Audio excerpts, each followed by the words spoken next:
കൈവേദന, ഈ ഷോൾഡർ മുതൽ ഇവിടെ വരെ വേദനയും അതിൻ്റെ കൂടെ ഇപ്പം നിൽക്കുമ്പോൾ ചെറിയ വേദന ഇവിടെ തിരിച്ച് കാണിച്ചില്ല.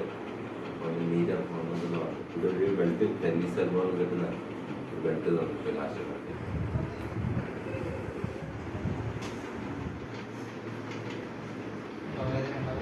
ഇല്ല.